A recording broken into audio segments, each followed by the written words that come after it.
PM. And I'd like to call the village board meeting of Monday, November 3rd, 2025 to order. And we will begin with roll call. Trustee Booker. Here. Trustee Woods. Here. Trustee Amos. Here. Owens. Trustee Johnson. Here. Trustee Greaves. Here. Trustee Thompson. Here. President Montgomery. Here. We'd like to invite the audience to join us for the pledge of allegiance. I pledge allegiance to the flag of the United States of America and to the republic for which it stands, one nation, under God, indivisible, with liberty and justice for all.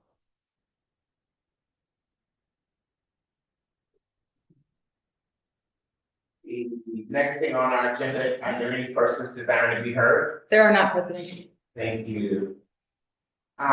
Next on our agenda, we have the reports from our elected officials and staff reports.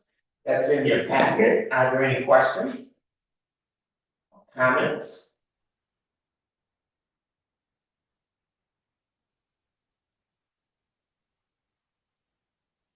If not, we will move forward to the next agenda item, which is item number 5, the consent agenda.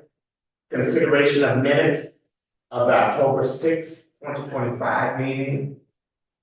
Accept the August 2025 voucher statement. Accept the September 2025 voucher statement. Consider approval of the 2026 DPW equipment purchase. 5-yard patrol truck and universal loader. And consider approval of the 2026 police vehicle purchases, 3 police utility vehicles. Any questions on the items in the consent agenda?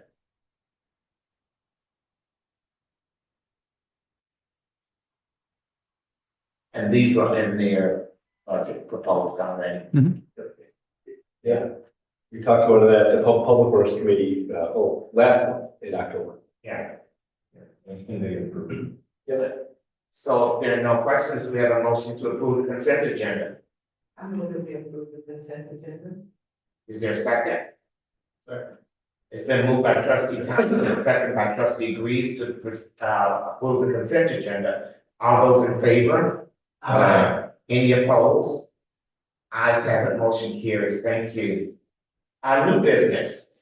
Consider approval of the second amendment to development agreement with Atlas Assisted Living LLC for the assisted living facility at 4740 Bradley Road. President Montgomery, I can introduce the topic. The development agreement that we have in place with Atlas Assisted Living at 4740 West Bradley, the old celebrations, the old supper club, did call for them to begin construction by April of this past year. We subsequently amended that with the first amendment to their agreement to allow them to begin construction by July of this year. That date has clearly come and gone. We have been in communication with Emil and his team at Atlas. They remain committed to the project. They continue to go through some architectural plan updates as well as some civil plan updates that we have reviewed and approved. They have asked for an amendment to their development agreement that would extend their start of construction date until April 1st of 2026. They don't want to begin construction here this fall and kind of go through the winter as that would be challenging, but they are firmly confident that they can begin by April of next year. At this point, they are in default of their development agreement, and it is up to the board if you would like to approve the second amendment. If you do not wish to approve the second amendment, they would be in default, and you could begin the process of essentially reclaiming the property that is now under their ownership. That was one of the caveats of the development agreement, and they are in violation of those terms. And so at this point, it would be at the board's discretion as to what you would do, what you would wish to do. I would tell you that myself and Tyler have discussed that at this point, we do not have any other alternatives to redevelopment at this property. There is some interest, and has been broadly in the community, but those individuals and other interested parties seem far away from any solid proposals. So we think that while it's not ideal, this request for extension does have some reason to it, and it would appear that they are continuing to move forward. I will mention that it was my mistake in not having Emil, sending a reminder to Emil to appear at this meeting. They were originally made aware of the date, but we did not send them the link. Otherwise, I anticipate if they had been reminded, he would have been here at this meeting. That is our mistake on that issue. So could answer any questions if you do have those. Nate, if I may, just one other point is in the development agreement, there's a guarantee where they thought they would have had some construction by now. So that is increasing the valuation of the minimum guarantee, and they remain firm on keeping that guarantee. So that's for the villages, and that's one of the benefits of remaining with them, even though they're behind, is that there's going to be a higher guaranteed valuation part of that development agreement in 26. And that would go into effect January 1 of 2026. So it would apply to next year's tax rolls. They have guaranteed essentially half of the value of the finished project, which is about 1.1 million. So that means they would be billed for taxes. They are currently billed for taxes, but on just a vacant land Right. value. By continuing to honor what is in the development agreement, they would be billed in addition to the vacant land for half of the value of the project based on what they agreed to for the TIF assistance, even if they do not have any construction underway by January 1st of 2026.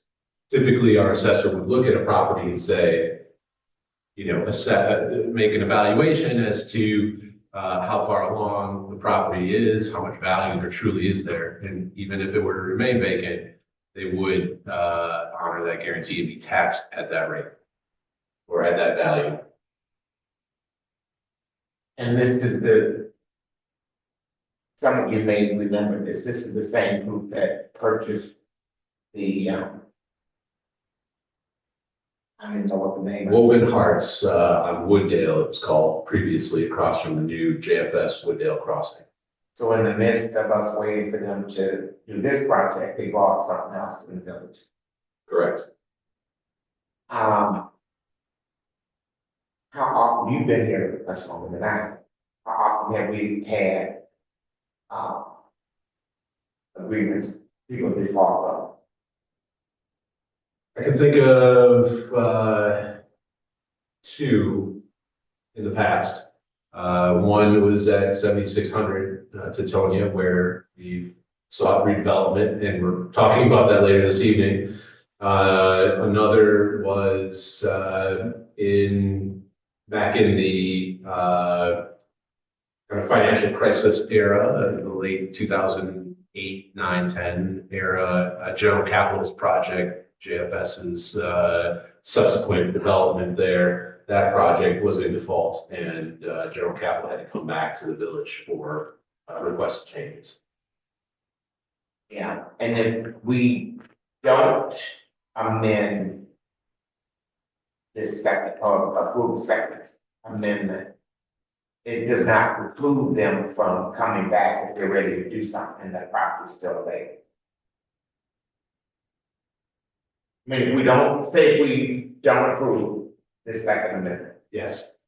And it's still available for sale. And they're ready to do something in April. Which Correct. they could potentially come back to the village and say, I'm ready can I reinstate a development agreement? Can you do that? Well, they own the property. We would have to, if we do not approve the second amendment, I would say that that means we are prepared to cut ties with Atlas, take the property back. And then they or anyone else could come back to us and say, well, we're ready now, or we have a new idea. But I think we would have to go through kind of a formal disconnection with Atlas and the agreement, gain the property back from them. So when you say they own it, how much have they paid? I would have to circle back to our sale agreement with them. That's gonna be something more down. I believe that is the case. Yeah, I think that was my very first meeting here. Yeah. I think it was $1. Right. So did they pay more than $1? I can't say for certain, I don't think so. I'm pretty confident Yeah. that's the case, yes. Yeah. That's fine. Right. Yeah. Oh, that's my question. Okay, so. So, Alice paid $1 for the property. Correct. Don't ask that question. So they paid $1 for the property. It was supposed to begin work on April 25th. April 1st. And they extended it to July, not even almost a year from the original date that they were supposed to start. 2 years. 29%. When was the original? April 1st. Maybe 2025. Yeah, the first extension was only a few, to July. A few months, correct. So. Yeah, it was like 3 months. I guess I struggle with the fact that, one, they almost paid nothing for the property. And it doesn't sound like they're ready to do anything. I mean, and I'm using the word going through the motions like. I mean, they're doing what they need to do, but it's not really, they're not executing anything. So I would struggle with saying, okay, let's give you the April 1st, since there's been no momentum, but they're doing other financial things in the, like, whatever. President Montgomery said, their attention is not on the property, right? That's property, that's what it is. Other question? Trustee Woods. I've been kind of waiting to see something happen, and I understand it doesn't work for them, everything. But I can almost see us, if they're willing to guarantee the value that they're supposed to pay this year, we're gonna get an advantage of what the property's worth. If we try to take it back and we go to do all that, value is gonna be what the value of the land is, and we're not gonna get anything. Or zero if the bill. Yeah. So I'm leaning towards giving them one last shot at it, since we do get an increased valuation. 1st of January for half the value of what the property is supposed to be. I can see us giving them one more shot to get something started, but I don't see us wanting to extend it past that. If, this comes back, it'll be the original and 2 other dates and still nothing happening. At that point, I'd say we'd have to take it back. So the evaluation, I think you said, someone said it was 1.1 million, that's the evaluation. That would be the guarantee, that would go into effect January 1 of next year. Okay, so. What happens if they default on the guaranteed amount?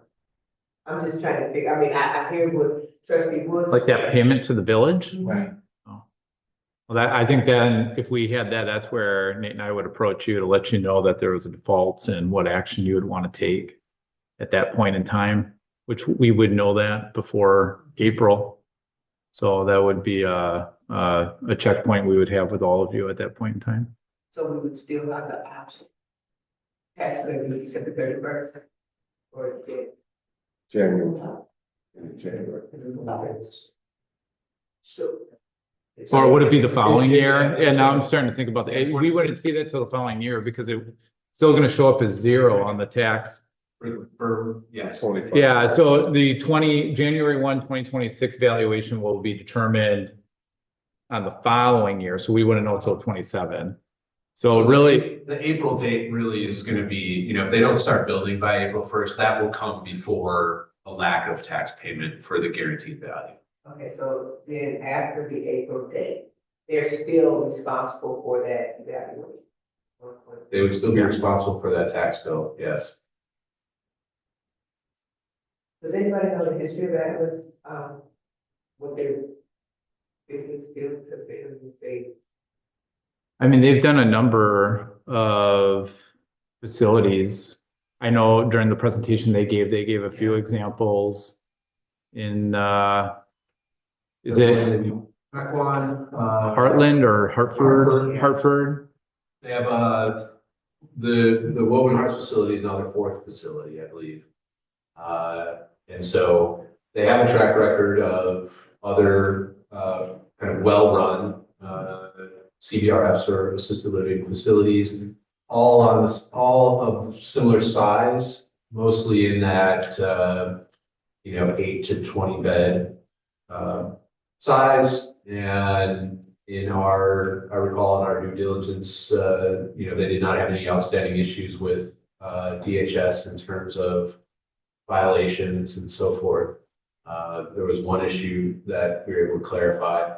So they generally seem to be good operators and have been doing it for, at the time, I believe, they had already been in operation for 5 or 6 years.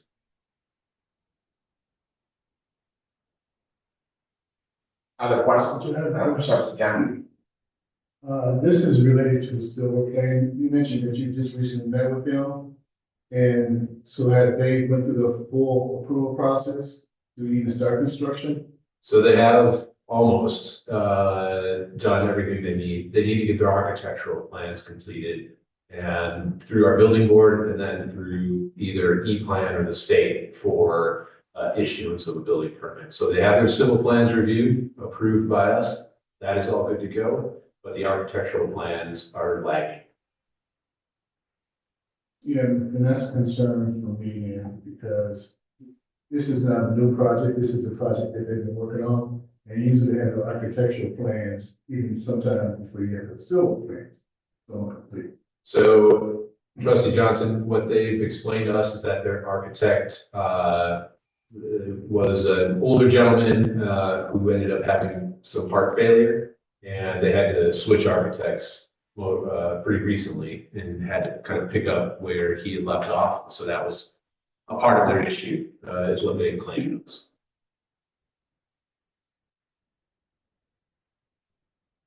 Other questions? So in this background, you talked about financing issues. Have those been resolved? Generally, yes. So that was part of the TIF agreement. That's kind of what led to the lack of development from the beginning and the need for the extension in the First Amendment. So that has definitely been figured out, but really it's down to the architectural plans, and I think general contracting is really where they kind of need to get moving on. Obviously, you need to have your architectural plans finalized so you can go out to bid, select a general contractor, figure all that stuff out, make sure that it aligns with your construction loan. And that's where there's still a question mark. Other questions?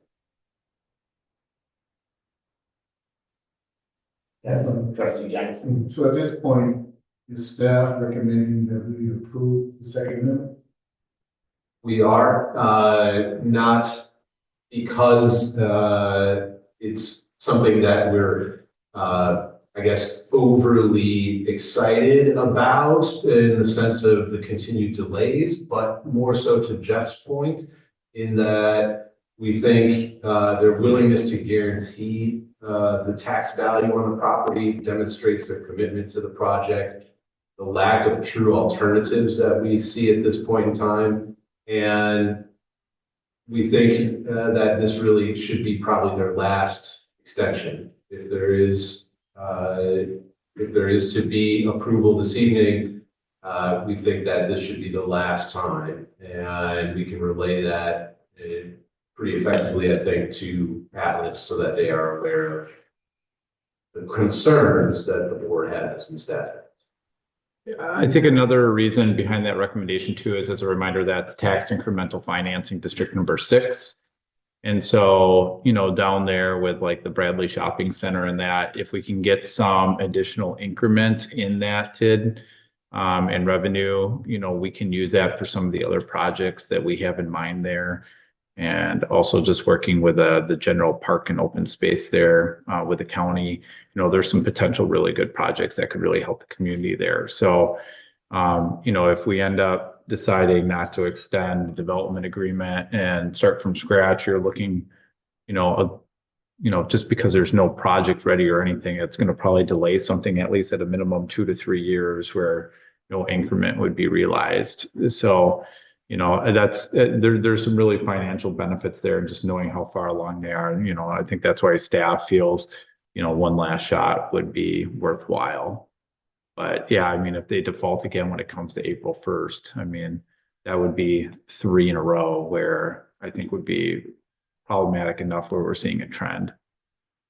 Is there a possibility, if we go with the Second Amendment, that we could have some funds escrowed to certain pots? And for some reason they default, that money becomes village money? Is there a possibility of doing that? Are you seeing funds like from Well, Atlas? correct. We're holding escrow, if they Um, don't meet that April 1st. I mean, I feel like we would have to amend the development agreement to do that, and they would have to be willing to do that. That's the way I think I would look to move forward. If they put something on their table for us to get they seriously want to move forward with this project. It would be something, Attorney Bayer, could be something along the lines of like a tax prepayment. Yeah, is there any kind of a performance bond associated with the underlying development agreement or anything? No. No, Yeah, I mean, we'd have to approach them, you know, I think you're right, we'd have to amend the development agreement, but, you know, and I can't speak to how amenable they would be to that, don't know their current financial status or situation and exactly what the details are with the delays, but, you know, I mean, I think if we send, I think the sort of the problem is starting over from scratch is, you know, you don't get any of the promised increment that's going to come from the guaranteed value agreement that's already in place. And then, you know, the village will take it back and then it'll be on off the tax rolls again, an unknown date when. And we can certainly, you know, I mean, I've been in these meetings with Nate. He's very persuasive and with the developers and does a good job of conveying, you know, the fact that the village is going to make them an offer they can't refuse, so to speak. And, you know, they're very concerned about, this is it, you know, this is the last time. Fool me once, shame on you. Fool me twice, shame on me, right?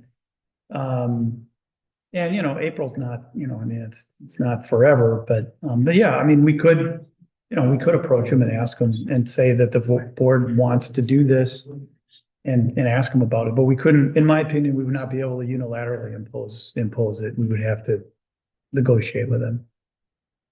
I think in some ways, Trustee Johnson, the fact that they are committed to this agreement is in effect some type of down payment. Because they're paying taxes on the property, and I think we could still enforce that tax payment even if we were to take the property back in April. What are they paying on the value of the property? Right, and do we know what? That data, so. I think he said half the value of the project, so it would be, well, 550,000 They're paying taxes though, is what they would owe us. That's the minimum guaranteed Right. value, yeah. but that's not. I don't know, I do not know the value. We'd have to look up the value, the current assessed value of the property, but let's just maybe say $200,000 they're paying taxes on the vacant land currently. But to Trustee Johnson's point, I believe we could, in effect, consider that value increase on January 1st, 2026, a form of a down payment. Because I believe that they would still be obligated, even if they didn't start and we were to take the property back in April, that come January of 2027, they would owe us a tax bill on a $1.1 million value of assessment. And so in effect, I think that in some ways can be considered a down payment. They're going to be on the hook for a tax bill that is going to increase times 5. That was my first question, but now you said you believe, but before it was, I mean, at some point, is there any financial obligation from Atlas for the $1.1 million valuation as of January of 2026 that would be owed to the village in January 2027? Yeah, so based on the development agreement, they've given the okay, or they've agreed on that as a minimum valuation. So even though they're going to be a year behind on making the payment because they're contractually obligated once it meets in 21 or in 1/1 of 26, that's where we're saying, I mean, they're still under the development agreement at that time. So that's where we would try to make that argument still that they're obligated to make that, that payment off of that valuation. And they'll be highly motivated because they're not going to want to make that tax payment on nothing. Yeah. But they're already making the tax payment on the land, correct? Yes. Yes, right. Let's say 500,000, so now that's the number that you said. Whatever that. Probably 200,000. Yeah, it goes up under the guaranteed minimum value, like more than double that, right? So we're not sitting here not getting any, the village is being compensated financially via some sort of tax vehicle from Atlas. They're paying taxes on the vacant lot. on paper. Yeah. And then they will owe additional monies based on the evaluation a year after. Okay. Is there a motion? Or are there any other questions?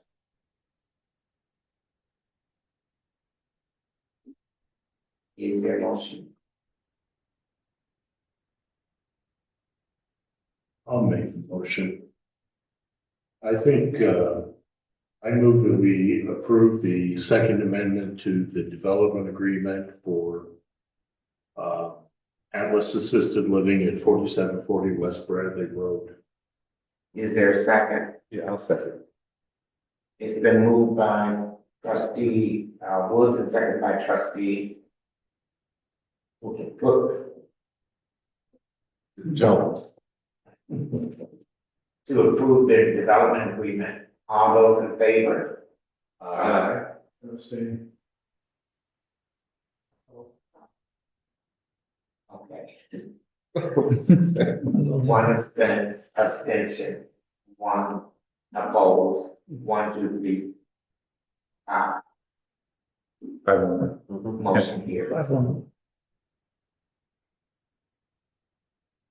All right, next item on our agenda is consider approval of conditional use permit with McKenna Real Estate contractor offices and shops at 7600 North Tacoma. Yes. Is Mr. McKenna? Yeah, Paul.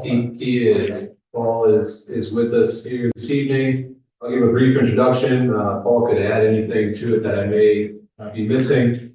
Just for the board's information, we are taking this a little bit out of our normal procedural timeline in that this was scheduled to go to the Plan Commission last month, but we failed to have a forum to review and have the public hearing. So we are asking that the board take action to kind of help accelerate the timeline for Mr. McKenna and to do this in advance of Plan Commission meeting. So any motion this evening would be made with the contingency that the Plan Commission also review and approve. So with that said, what you have in your packet this evening is the plans for contractor offices and shops at 7600. We previously agreed to sell that property to Mr. McKenna. Earlier this year, he has gone to the building board and has received approval for his architectural plans. The final civil designs are going through staff review currently, but generally look good. He also did receive a variance from the Board of Appeals for some of his setbacks. What you have is a building that really kind of makes as much use as possible out of the land for small craftsmen, plumbers, electricians, and so forth. It's kind of rent out space, but not need a huge giant warehouse. The conditional use permit in your packet is also there. It kind of outlines the operations. It does have that 1-year review clause to it. It states that there should be no outside storage of materials, that the trash be handled within the building, and generally guides the use of the property. We think that this use is really something that would not be of a disturbance to the neighborhood, kind of fits in with that neighborhood as well, in the sense of there's other lighter industrial uses there, warehouses and the like, auto repair adjacent to the site. So it's something that we think fits. The site plan is appropriate, and we'd be recommending approval this evening again. If the board would like to do that, we say at the with the contingency of land commission next week. And Mr. McKenna, of course, can answer any questions. Any Hey, good questions? evening. Thank you guys for having me. Yes, sir. Any questions of Nate before we ask Mr. McKenna? Sorry. And we did see this back when we approved selling Yep, the land. yep, the plans generally remain the same, and just have all of the civil and architectural details pretty much fleshed out. I know Mr. McKenna is eager to get going and plans to start construction this fall.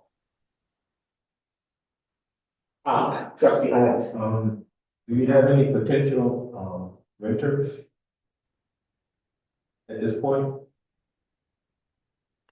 Do you have any potential, Not catch. hello? Can you hear me? Oh, you froze. Hey, can you hear me? Can you hear me? This signal is cutting.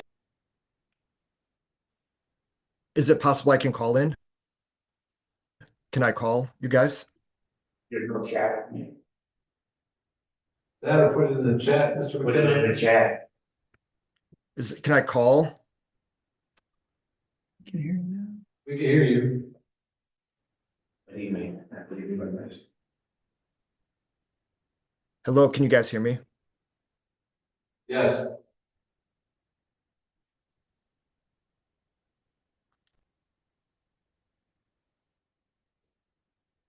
He's frozen.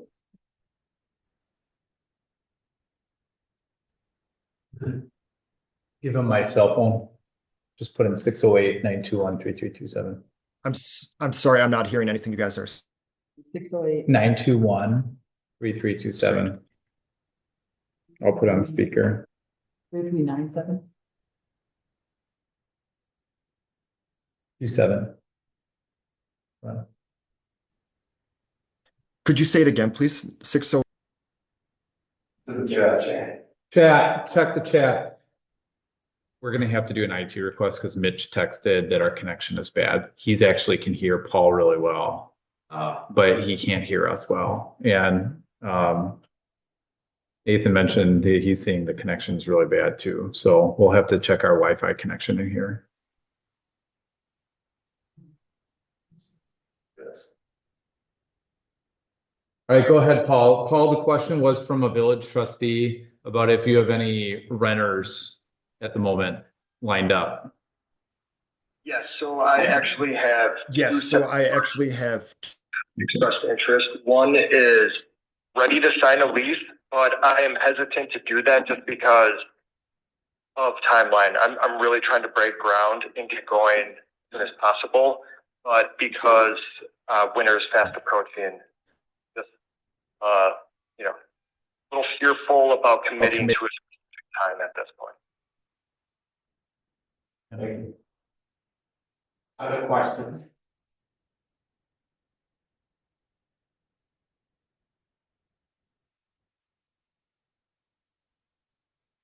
If not, do we have a motion and remember,